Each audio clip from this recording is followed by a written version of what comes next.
அதிமுக கட்சி அலுவலகத்தில் தருமபுரி நாடாளுமன்ற தொகுதி வேட்பாளர் டாக்டர் அசோகன் அறிமுக கூட்டம் நடைபெற்றது. இந்த கூட்டத்திற்கு ஒன்றிய கழக செயலாளர்கள் நீலாபுரம் செல்வம், கோவிந்தசுவாமி ஆகியோர் வரவேற்புரையாற்றினர். முன்னிலையாக நகர கழக செயலாளர் பூக்கடை ரவி, அம்மா பேரவை செயலாளர் SR வெற்றிவேல், கழக விவசாய அணி மாநில செயலாளர் DR அன்பழகன், தேமுதிக மாவட்ட கழக செயலாளர் குமார், அண்ணா தொழிற்சங்க செயலாளர் பழனிசாமி ஆகியோர் முன்னிலை வகித்தனர். தருமபுரி நாடாளுமன்ற தொகுதி பொறுப்பாளர் கமலக்கண்ணன் பேசும்போது, தருமபுரி மாவட்டம் அதிமுக கோட்டை என்பது தெரிவித்தனர். கட்சி நிர்வாகிகள், பொறுப்பாளர்கள் சிறப்பாக பணியாற்றி அதிக வாக்குகள் வித்தியாசத்தில் அதிமுக வேட்பாளரை வெற்றி பெற செய்ய வேண்டும் என சிறப்பு அழைப்பாளர் முன்னாள் அமைச்சர் KP அன்பழகன் பேசினார். மேலும் அவர் அதிமுக கொண்டு வந்த அனைத்து திட்டங்களையும் திமுக அரசு நிறுத்திவிட்டது. தாலைக்கு தங்கம், அம்மா ஸ்கூட்டர், அம்மா உணவகம் திட்டங்களை திமுக அரசு நிறுத்திவிட்டது. மேலும் பொதுமக்களிடையே தெரிவித்து அதிக வாக்குகள் வித்தியாசத்தில் தருமபுரி நாடாளுமன்ற தொகுதியில் அதிமுக வேட்பாளர் டாக்டர் அசோகனை வெற்றி பெற செய்ய வேண்டும் என தொண்டர்களிடையே பேசினார். இந்த நிகழ்ச்சியில் தருமபுரி மாவட்ட கட்சி பொறுப்பாளர்கள், நிர்வாகிகள், உறுப்பினர்கள், வார்டு செயலாளர்கள் உட்பட ஏராளமானோர் கலந்து கொண்டு சிறப்பித்தனர். 2014ஆம் ஆண்டு நடந்த நாடாளுமன்ற தேர்தலில் மோகன் அவர்கள் போட்டியிட்டு நாம் குறைந்த வாக்குகளில் வெற்றி வாய்ப்பை இருந்தோம். அதற்கு கூட நாம் காரணம் அல்ல. இங்கே ஒரு ஜாதி சண்டை உருவானது. அந்த ஜாதி சண்டையிலே குளிர் காய்ந்தவன் பாட்டாளி மக்கள் கட்சியை சார்ந்தவர்.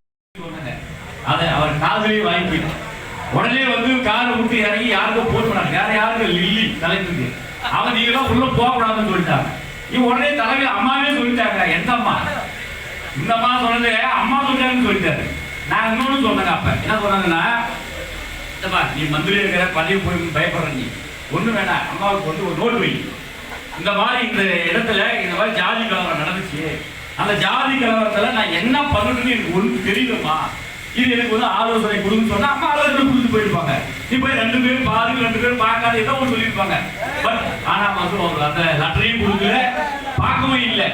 ஆனா ஒரு மேஸ்திரி அம்மா பெங்களூர்ல வேலை செஞ்சு மேஸ்திரியை டிவி சுத்தி அப்படியே ஓரம் தள்ளி விட்டு அப்படியே தூக்கி போயிட்டாங்க. அவன் அன்னைக்கு அந்த DK ராஜேந்திரன் அவன் ADGP அவர்கிட்ட சொல்றேன் நாங்க போய், இல்ல நீங்க ஒன் சைடா நீங்க பண்றீங்க, நீங்க 2 பக்கமுமே.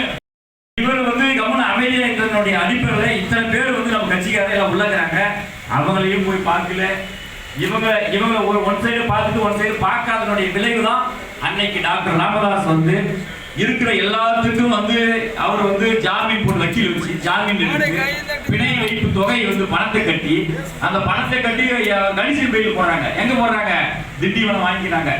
நம்ம அந்த பூத் கமிட்டி போய் ஒழுக்கமா வேலை பார்க்கணும். வேலை பார்த்து ஒரு 1000 ஓட்டு வாக்குகள் இருக்குது. 750 வாக்குகள் நமக்கு போலி ஆகுது. அதுல 400 வாக்கு நம்ம வாங்கணும். அது என்ன பண்ணுவீங்களோ, ஏழு புள்ளிகளோ, நீ காலை பிடிக்கியோ, கையை பிடிக்கியோ, அவனை அடிப்பியோ, மிரட்டியோ, என்ன வேலையும் பண்ணுங்கப்பா. நீ 400 ஓட்டு நிஜாமி வாங்கினா அடுத்த தேர்தல் மாவட்ட செயலர் உட்கார்ந்து அடுத்த தேர்தல் 2026 சட்டமன்ற தேர்தல் வருது. சட்டமன்ற தேர்தலில் நீ எந்த தொகுதியில நீ விட்டுருங்க. எங்களுக்கு வேணாம். தருமபுரி பெறாத நீ போடக்கூடாது. நாங்க எப்படி நாங்க எத்தனை நாளைக்கு MLA இல்லாத அனாத புடியில போனாங்க. ஒரு தீபாவளிக்கு காசு இல்லை, பொங்கலுக்கு காசு இல்லை, எங்களுக்கு துணி இல்லை, எதுவுமே இல்லாத எத்தனை நாளைக்கு பார்க்கறாங்க. அதனால வருகின்ற தேர்தல் நாம கடமையை செய், பலனை எதிர்பார்க்காத. ஆனா எதிர்பார்க்கறங்க கடமையை செய்யறது, பலனை நாம எதிர்பார்க்கறங்க. நிலம் கொடுத்துன்னு சொன்னார். எங்க கொடுத்த நீ? எங்க நிலம் கொடுத்த கேட்டாம அந்த மெட்ராஸ்ல நிருபர்கள் கேட்டாங்க. என்ன கேட்டாங்க? எப்பா முதல்வரே, நீங்க 2 ஏக்கர் நிலம் கொடுக்க சொன்னீங்களே, அறவே நிலமற்ற விவசாயிகளுக்கு தரிசு நிலத்தை நாங்க கொடுக்குறோங்க அப்படின்னு சொன்னீங்களே. இந்த மாதிரி தமிழ்நாட்டுல எத்தனை பேர் அறவே நிலமற்ற விவசாயிகளுக்கு நிலமற்ற இருக்கிறாங்க, கூலிகளை செய்யறவங்க இருக்காங்க, அவங்களுக்கு நீங்க நிலம் கொடுக்குறீங்களா? 2 ஏக்கர் கேட்டாங்க. நாங்கள் கொடுப்போம், ஒரு கையளவால் கொடுப்போம். கையளவு நிலத்தை வச்சு நாங்க என்ன பண்ணுவோம்? ஒண்ணு. அமைச்சரும் அன்பு சகோதரர் KP அன்பழகன் அவர்களே, இந்த நிகழ்வை சிறப்பான முறையில் வழிநடத்தி வருகின்ற ஒன்றிய கழக செயலாளர், வடக்கு ஒன்றிய கழக செயலாளரும் சட்டமன்ற உறுப்பினரான அன்பு தம்பி கோவிந்தசாமி அவர்களே, இந்த நிகழ்வை கலந்து கொண்டு கூட்டணி அமைத்து வரக்கூடிய 19/4/2024 அன்றைக்கு நடைபெறுகின்ற நாடாளுமன்ற தேர்தலில் உங்கள் முன்னால் என் அருகில் இருக்கக்கூடிய மருத்துவர் R. அசோகன் அவர்களுக்காக ஒதுக்கப்பட்டிருக்கின்ற சின்னம் இரட்டை இலை சின்னம். அந்த இரட்டை இலை சின்னத்தை வெற்றி பெற செய்ய வேண்டும் என இங்கே வருகின்ற கழகத்துடைய உடற்பிறப்புகள் அத்தனை பேருமே அன்போடும் பண்போடும் பாசத்தோடும் பணிவோடும் நான் கேட்டுக்கொள்கின்றேன்.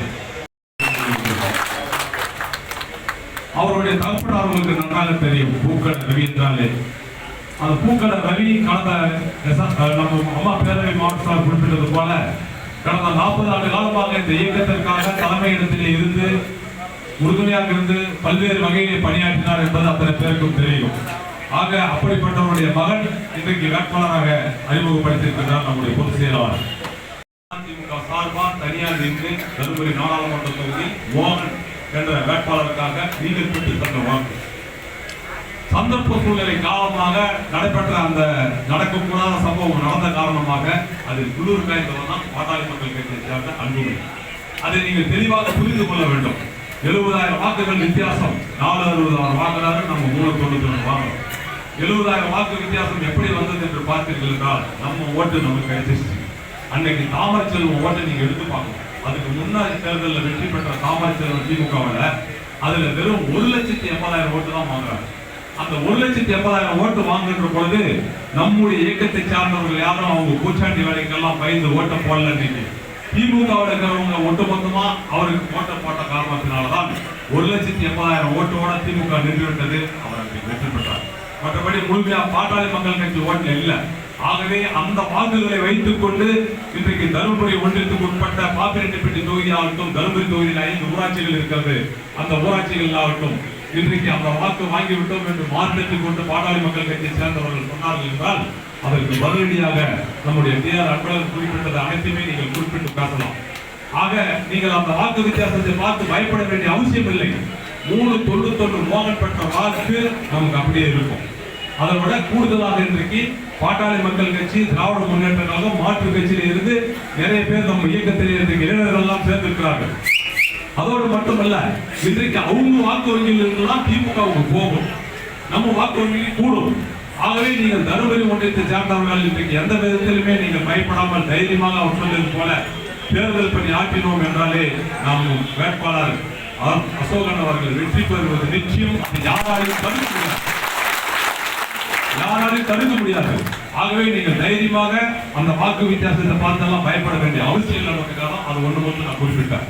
இன்றைக்கு நம்முடைய பொதுச் செயலாளர் அண்ணன் எடப்பாடியார் அவர்கள் குறிப்பிட்டது போல பூத் கமிட்டி 19 பேர், பாசாலையில் 25 பேர், மகளிர் குழுவில் 25 பேர் போட்டு ஒவ்வொரு வாக்குச்சாவடிக்கும் 1489 வாக்குச்சாவடிகள் நம்முடைய மாவட்டத்திலே, 316 வாக்குச்சாவடி மேட்டூர் மாவட்டத்திலே, ஒட்டுமொத்தமாக அந்த நாடாளுமன்ற தொகுதிக்கு 1805 வாக்குச்சாவடிகள்.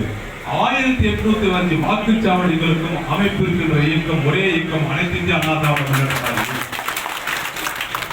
அதோடு மட்டுமல்ல இன்னைக்கு தேசிய முற்போக்கு திராவிட கழகத்தின் சார்பாக ஒவ்வொரு வாக்குச்சாவடிகளுக்கும் அவங்க 5 பேரை நியமித்திருக்கிறார்கள். நாம் செய்ய வேண்டிய பணி நம்முடைய கூட்டணி கட்சியாக இருக்கின்றவர்கள் எஸ்டிபிஐ எங்கெங்க இருக்கிறதோ அங்கே அந்த பகுதியில் இருக்கின்ற நம்முடைய இயக்கத்தை சார்ந்தவர்கள் அந்த வாக்குச்சாவடிகளில் அவர்களை நீங்கள் இணைத்துக் கொள்ளுங்கள். அதே போல இந்த கூட்டணி கட்சியில் இருக்கின்றவர்கள் ஒருங்கிணைந்து அத்தனை பேரும் நாம் அவர்களை தனியாக விடாமல் ஒருங்கிணைந்து இந்த மூத்த முன்னோடிகள் இருக்கிறீர்கள். பல்வேறு தேர்தலை சந்தித்தவர்கள் அனைத்து இந்திய அண்ணா திராவிட முன்னேற்ற கழகத்தில் தலைவர் காலத்தில் இருந்து 72 இயக்கம் ஆரம்பிக்கப்பட்டது. 77 முதல் 5 ஆண்டிலே ஆரம்பிக்கப்பட்ட இயக்கம் ஒன்று ஆட்சியை பிடிக்கிறது என்றால் அது அனைத்து இந்திய அண்ணா திராவிட முன்னேற்ற கழகம் மட்டும்தான். இன்றைக்கு உழைத்தவர்களும் இன்றைக்கு உழைக்கிறார்கள். அப்படிப்பட்ட சூழ்நிலையில் நீங்கள் அனைவரையும் அனுசரித்து அவர்களை உடன் சேர்த்துக் கொண்டு வாக்குகளை எல்லோரும் குறிப்பிட்டது போல இன்றைக்கு தேவைப்படுகிறது. முன்பெல்லாம் புரட்சித் தலைவர் அம்மா இருக்கின்ற காலகட்டத்திலே புரட்சித் தலைவரால் உருவாக்கப்பட்ட இந்த ரெட்டலை சின்னம், அந்த ரெட்டலை சின்னத்துக்கு வாக்களியுங்கள் என்று நாம் தெருவிலே சென்றால் கூட அந்த வாக்கு அளிக்கப்பட்டு நாம் வெற்றி பெறுவோம். ஆனால் இன்றைக்கு பொய் பிரச்சாரங்கள் எடுக்கப்படுகிறது மக்களிடம். பொய் பிரச்சாரங்கள் 520 வாக்குறுதியை கொடுத்தான் முதலமைச்சர் ஆயிட்டான். இன்றைக்கு அதில் 90% வாக்குறுதியை நிறைவேற்றணும்னு சொல்றான், 10% கூட நிறைவேற்றல. யார் போய் சொல்றது, எங்க சொல்றது? ஆகவே மக்களை ஏமாற்றுகின்ற விதமாக அவங்க தேர்தல் பிரச்சாரம் இருக்கிறது. ஆகவே நம்முடைய பிரச்சாரமும் அதற்கு எதிர்கொள்கின்ற வகையிலே திண்ணை பிரச்சாரமாக இருக்க வேண்டும். இவன் ஆளுங்கட்சிக்காரன் பொய்யான வாக்குறுதியை கொடுத்து பேசுறான். இன்றைக்கு அது இன்னொரு கட்சிக்காரன் வைக்கிறான், பாட்டாளி மக்கள் கட்சிக்காரன். அவன் போய் ஜாதியை வச்சுக்கிட்டு அவங்க கிட்ட ஒவ்வொருத்தர்கிட்ட நம்ம ஜாதியை வளர்க்கணும், நம்ம ஜாதி வந்தாதான் நம்ம மக்களுக்கு கேட்கணும். அந்த ஜாதிக்கு முழுமையாக 10.5% உள் ஒதுக்கீடு இடஒதுக்கீடு கொடுத்தவர் தான் நம்முடைய எடப்பாடி ஆவார். அந்த வெளிநாட்டில் பார்த்தீங்கன்னாக்க நீங்க எவ்வளவு பேர் வேலைக்கு போயிருப்பாங்க, 11 பேர் போயிருப்பாங்க 100க்கு. அப்புறம் கல்லூரி பெரிய பெரிய நல்ல டாப் 10 கல்லூரிகள் எல்லாம் பசங்க 100க்கு 11 பேர் சேர்ந்திருக்காங்க. அதன் பிறகு திமுக வந்தவொடனே அதை காலி பண்ணிடுச்சு. இது மத்தவங்க பர்சன்டேஜ் எடுத்து கொடுக்கல. அன்னைக்குதான் தேர்தல் நேரத்தில் தவறான பிரச்சாரத்தை செய்திருக்கார்கள். ஆதி திராவிட சமுதாயத்தை சேர்ந்த 20% எடுக்கல. ஒட்டுமொத்தமா எம்பிசிக்கு 106 ஜாதிக்கு இருந்த அதிலிருந்து தான் அந்த 10% அண்ணன் எடப்பாடியார் அவர்கள் எடுத்து இந்த சமுதாயத்துக்கு வழங்கினார்கள். அண்ணன் எடப்பாடியார் இந்த சமுதாயத்துக்கு வழங்கினதை இன்றே மறந்துவிட்டு சந்தர்ப்பாதிகள் அன்றைக்கு அடுத்த நாளே தேர்தல் முடிந்த உடனே வேறு கட்சிக்கு அன்றைக்கு சாதகமாக சென்று விட்டார்கள். ஆனா அந்த சந்தர்ப்பாதிகளை பற்றி நமக்கு கவலை இல்லை. இன்றைக்கு தருமபுரியில் இருக்கின்ற மக்கள் அதை ஏற்றுக் கொள்கிறார்கள் என்பதற்காக தான் சின்ன பிரச்சாரத்தை இப்பொழுது மேற்கொண்டிருக்கிறார்கள். அவர்கள் இந்த ஜாதிக்காக எந்த காலத்திலும் எதுவுமே செய்ய மாட்டாங்க. அவங்க குடும்பத்திற்காக அவங்க கட்சி நடத்தி கொண்டிருக்கிறார்கள். பாட்டாளி மக்கள் கட்சி நடத்துவதே ராமதாசுடைய குடும்பத்திற்கு தான். எனக்கு முன்னாடி பேசணும்னா தெளிவா சொன்னாங்க. 234 சட்டமன்ற தொகுதி இருக்குது, தன்னந்தனியாக போட்டியிட்டு முதலமைச்சராக நான் வருவேன் என்று சொன்னாலே தருமபுரியில் தான் வந்திருக்கிறார். ஏன் அவங்க நிற்கிறதுக்கு தொகுதியே இல்லையா? இன்றைக்கு தொடர்ந்து அண்ணன் எடப்பாடியார் அவர்கள் போட்டியிடுகிறார் என்றால் அவர் சொந்த தொகுதி எடப்பாடியில் தான் இன்றைக்கு தொடர்ந்து சட்டமன்றத்திற்கு போட்டியிடுகிறார். நாடாளுமன்றம் என்றால் அந்த எடப்பாடி தொகுதி எந்த நாடாளுமன்ற தொகுதிக்கு வருகிறதோ அதில் தான் போட்டியிடுகிறார்.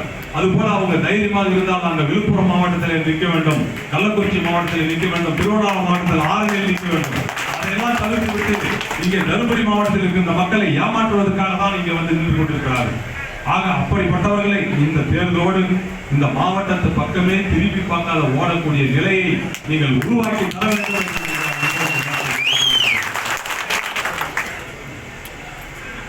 ஏனென்றால் இன்றைக்கு நமக்கு ஒரு சரியான சந்தர்ப்பம் கிடைத்திருக்கிறது. யார் வந்தாலும் சரி தலைமை கூட்டணி என்று சொன்னவுடன் தலைமைக்கு கட்டுப்பட்டு பணியாற்றக்கூடிய தொண்டர்கள் இருந்த மாவட்டம் தருமபுரி மாவட்டம். அதனால் தலைமை கட்டுப்பட்டு பணியாற்றியதன் காரணமாக தான் ஒவ்வொருவரும் பதவி பெற்றுக் கொண்டு நம்ம முதுகிலே குதிக் கொண்டிருக்கிறார்கள். இது எதிர்காலத்தில் நம்ம எல்லோரும் பேசியது போல தனியாக நின்றாலும் இது பாட்டாளி மக்கள் கட்சி கோட்டை என்று எல்லோரும் சொல்லிக் கொண்டிருக்கிறார்கள். இது பாட்டாளி மக்கள் கட்சியினுடைய கோட்டை கிடையாது. அந்த அனைத்து இந்திய அண்ணா திராவிட முன்னேற்ற கழகத்துடைய கோட்டை என்று முழுமையாக தேர்தல் பணி ஆற்றி நாம் வெற்றி வாகை சூட வேண்டும். அதற்கு நீங்கள் வருகை தந்திருக்கின்ற அத்தனை பேருமே ஒருங்கிணைந்து நம்முடைய இயக்கத்துடைய முன்னோடிகள், அங்கே ஒன்றிய பொறுப்பாளர்கள், மாவட்ட பொறுப்பாளர்கள், கிளைக்கழகத்துடைய பொறுப்பாளர்கள், கூட்டணி கட்சி சார்ந்த நண்பர்கள் அனைவரும் ஒருங்கிணைந்து நாம் செயல்பட்டோம் என்றால் நம்முடைய வெற்றியை பறிக்க எப்பேற்பட்ட கொப்பனாலும் முடியாது என்பதை நீங்கள் நிரூபித்து பார்க்க வேண்டும் என்ற நேரத்தில் கேட்டுக்கொண்டு இது ஒரு சரியான சந்தர்ப்பம். வரக்கூடிய இந்த தேர்தலில் நாம் வெற்றி பெற்றோம் என்றால் 2026 அண்ணன் எடப்பாடியார் அவர் முதலமைச்சர் ஆவதற்கு இது ஒரு நமக்கு அச்சாரமாக அமையும். ஆகவே இதை முழுமையாக நாம் பயன்படுத்திக் கொள்ள வேண்டும் என்று இந்த நேரத்தில் கேட்டு இன்றைக்கு இந்த நிகழ்ச்சியில் திரளாக கலந்து கொண்டிருக்கின்ற அத்தனை பேருமே சிறந்த முறையிலே ஒருங்கிணைந்து தேர்தல் பணி ஆற்றி வெற்றி என்ற ஒரே இலக்கு நம்முடைய கணக்கு என்று நினைத்து வரக்கூடிய 19/4/2024 அன்று நடைபெறக்கூடிய தருமபுரி நாடாளுமன்ற தொகுதி வெற்றி வேட்பாளர் தம்பி அசோகன் அவர்களுக்கு நீங்கள் முழுமையாக வாக்குகளை பெற்று சென்று வெற்றி பெற செய்ய வேண்டும் என்று அனைவருமே அன்போடு கேட்டு நல்ல வாய்ப்பை கொடுத்த தருமபுரி ஒன்றிய கழகத்திற்கு நன்றி தெரிவித்து விடைபெறுகிறேன். நன்றி, வணக்கம்.